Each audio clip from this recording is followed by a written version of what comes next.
bawat isa. Magandang hapon po sa inyong lahat. So narito po ako ngayon sa aking small farm. Nag-uumpisa pa lang po at ngayon nandito po ako upang i-check ang ating mga pugo, ang iba nating mga alaga. So papakita ko po sa inyo kung ano ba yung itsura ng cage ko. Ito po ay gawa-gawa lamang, kaya hindi pa masyado ganun katibay, hindi pa ganun masyado systematic. Kaya po isa-isa lang, pakunti-kunti, balang araw magagaya din natin yung mga ginagawa ng iba, yung mga successful na may mga farm. Right, so ipapakita ko po sa inyo ngayon yung ibang mga quails ko dito sa cage na to. I'm not really sure kung ilan na lang sila ngayon kasi medyo marami po yung namatay sa akin dito. Yung kadahilanan po niyan is na-infest po ako ng rats dito sa aking cage. Ayun po, since medyo hindi pa ganun ka dami yung ating resources, dapat tayong financial, ang nangyari po is hindi ko po ito masyado na cover. Kaya po kung makikita nyo ngayon, meron na po siyang net. Ayan po, medyo linako siya dito.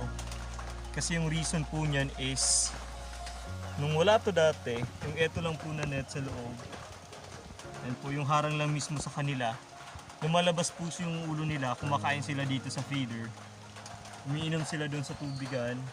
Kaya po inaabangan po yata ng mga daga. Kaya tendency, one day po nun may 3, may 4, hanggang isang araw po sobrang dami. 15 po yung aking quails na headless, kasi po yun nga, kinakain ng daga. So ayan po yung mga natira ngayon. Sila po yung active na naglalay ko ngayon ng eggs. Sila po yung nagsupply sa akin ngayon. And meron pa po ako doon sa kabila. Doon po, ayan po, meron din po ako dyan kaunti. So planning po, manifesting by the end of January po ay makadagdag po tayo ng quails. So yan po, kumakain sila. Medyo malamig po ngayon kasi medyo maulan. So mamaya maya lalagay ko na po itong, ibababa ko na po ito. Ito po, para kahit pa paano meron silang shield sa lamig. Tapos yung sa kabila po, sasya na po kayo, medyo po makalat yung ating cage. Medyo kinukulang pa tayo sa panahon. And ayun nga, may mortality na naman ako. Mortality, may patay. Siguro yan po yung, ayan po, ayan nga sa ilalim, ayan po. Yun po yata yung medyo matanda na.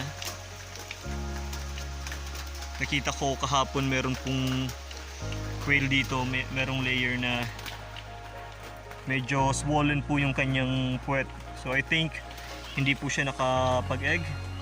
Nakakaawa naman po, pero ganun po talaga pag yan po yung ating mga alaga, mga livestock.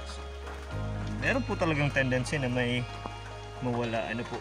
So since buhay sila, may tendency na mapatay or mamatay, pero praying na hindi ganun kadami.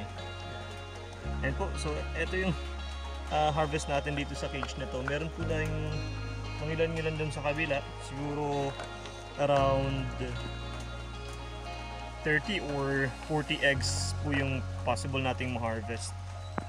So yan po, idadagdag na naman po natin to sa stocks natin kasi nung nakaraan binili po yung ating mga eggs. May kumukuha po kasi sa atin from time to time.